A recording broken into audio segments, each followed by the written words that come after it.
Bismillahirrahmanirrahim. Assalamualaikum warahmatullahi wabarakatuh. Apa kabar semua? Semoga sehat selalu dan tetap semangat dalam pembelajaran. Nah, di bab 2 ini kita akan masuk ke pertemuan ketiga tentang kelipatan persekutuan terkecil. Nah, sebelum belajar, mari kita berdoa bersama-sama. Bismillahirrahmanirrahim.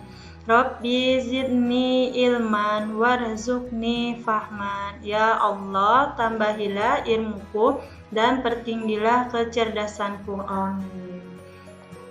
Sekarang kita akan masuk pertemuan yang ketiga tentang kelipatan persekutuan terkecil. Nah, kalian bisa buka buku kalian di halaman 63 dan 64, bisa dilihat bukunya. Jadi sambil melihat video Miss, sambil melihat bukunya ya Kak, tentang kelipatan persekutuan terkecil. Nah, kelipatan persekutuan terkecil dapat disingkat dengan KPK. Ingat, KPK itu bukan Komisi Pemberantasan Korupsi, tapi tentang kelipatan terkecil. Apa sih yang dimaksud dengan KPK? KPK adalah kelipatan-kelipatan sama yang dimiliki dua bilangan atau lebih yang nilainya paling kecil. Nah, KPK terkecil, maka kita lihatnya adalah bilangan yang nilainya paling kecil. Untuk menentukan KPK menggunakan 3 cara. Yang pertama, kelipatan persekutuan. Kedua, menggunakan faktorisasi prima atau bisa menggunakan pohon faktor. Yang ketiga, tentang pembagian. Sekarang Miss akan bahas satu-satu dulu ya. Yang pertama, kita akan menggunakan kelipatan persekutuan.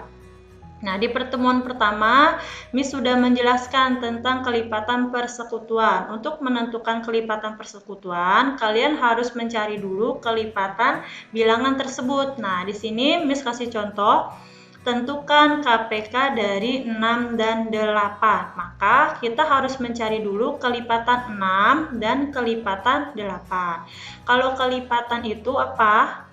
Nah, kalau kelipatan itu adalah hasil dari perkalian. Ingat, kalau kelipatan hasil dari perkalian.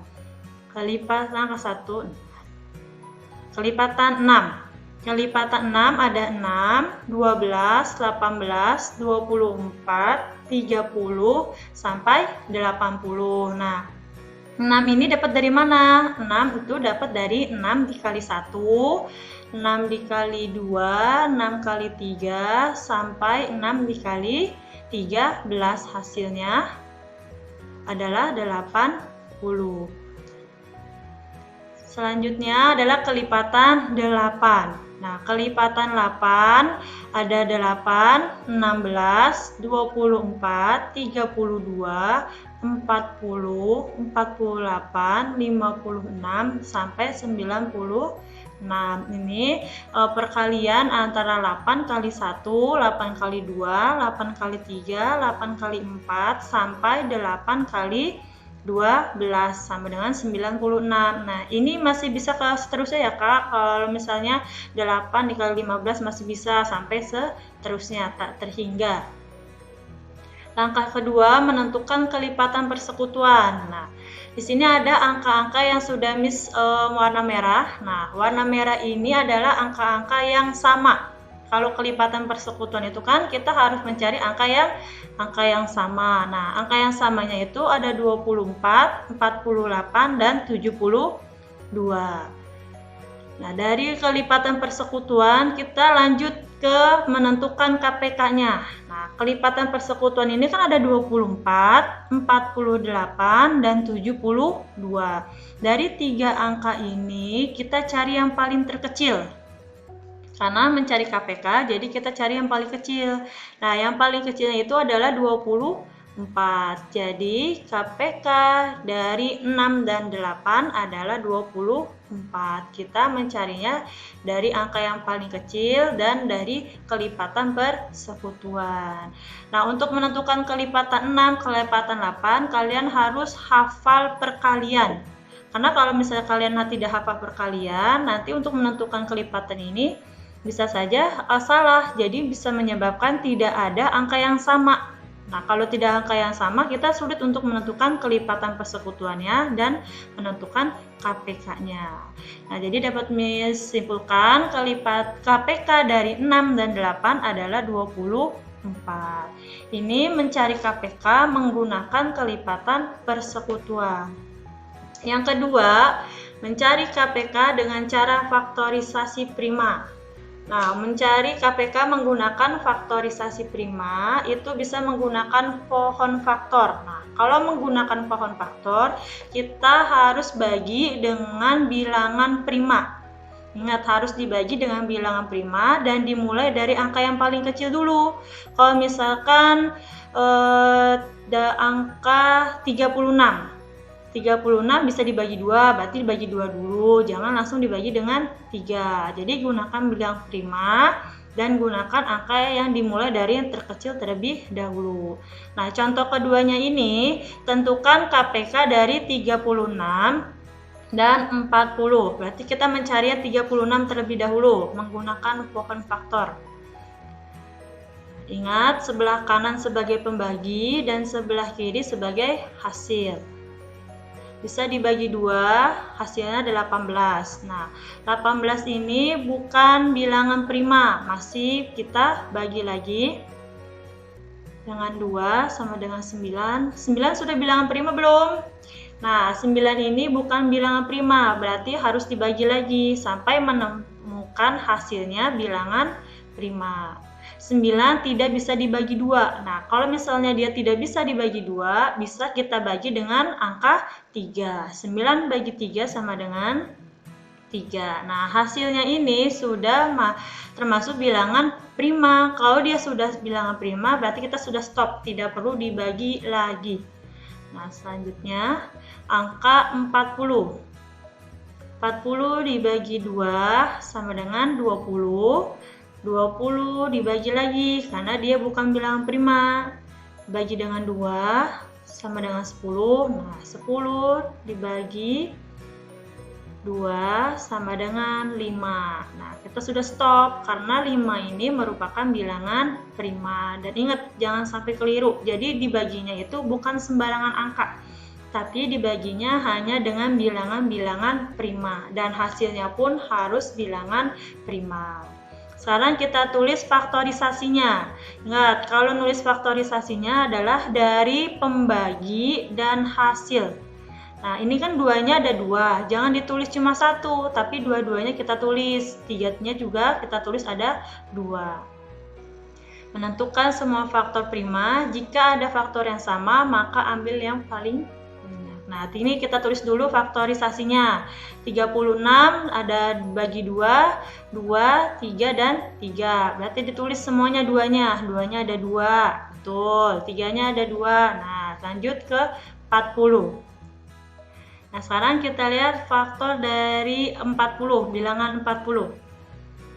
Maka faktorisasinya 2 kali 2 kali 2 kali 5. Nah, ini ingat ya, kalau faktorisasinya ditulis semuanya. 2-nya ada 3, maka ditulis 2-nya ada 3 dikali dengan 5. Nah, sekarang kita lihat untuk menentukan faktornya, kan ini ada yang sama. Dari 36 ada 2 kali 2. Dan di 40 ada 2 dikali 2 kali 2 kali 2. Nah, yang kita pilih yang mana? Nah, yang kita ambil adalah angka yang sama, maka ambil yang perkaliannya paling banyak. Nah, maka kalau misalnya paling banyak yang dari 36 atau yang dari 40?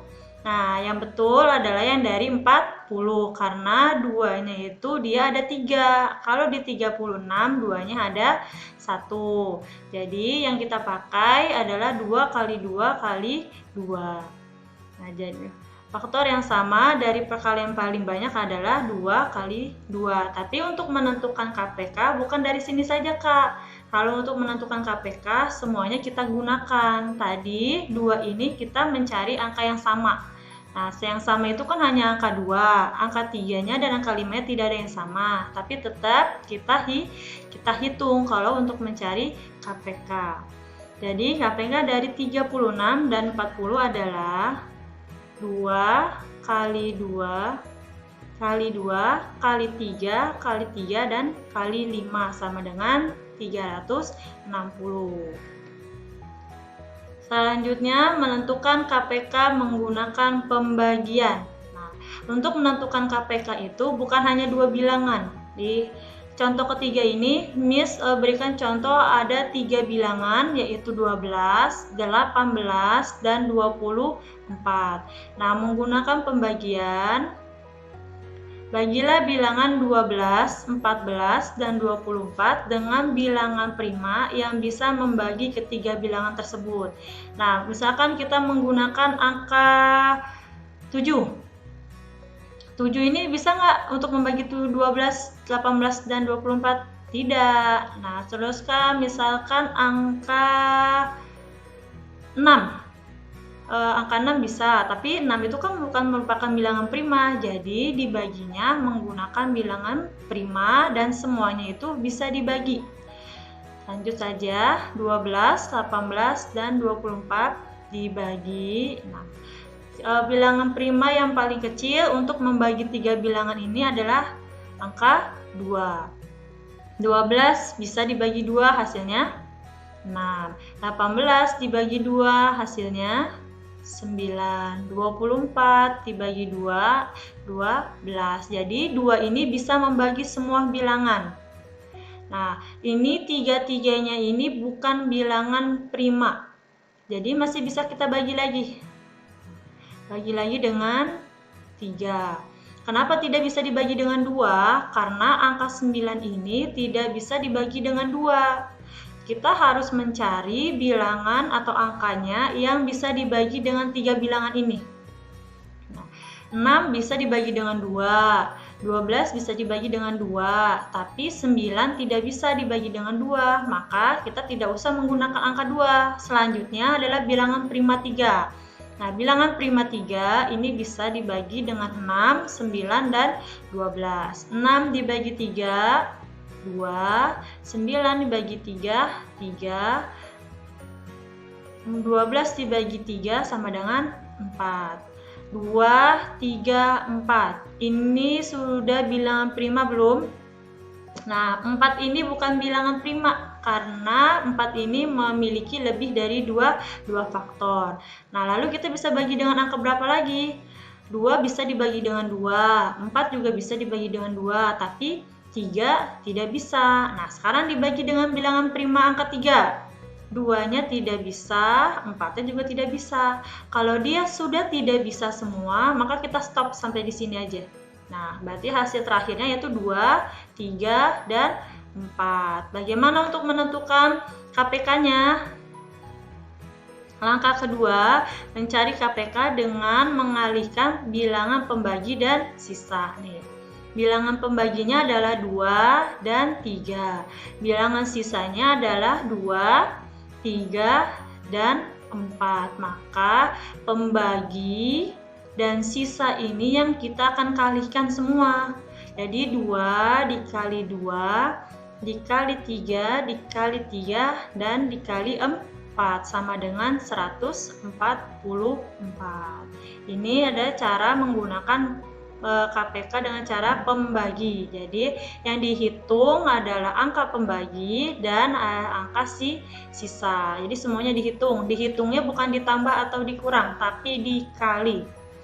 Nah, jadi hasilnya adalah 144 KPK dari 12, 18, dan 24. Nah, itulah pembahasan kita tentang KPK.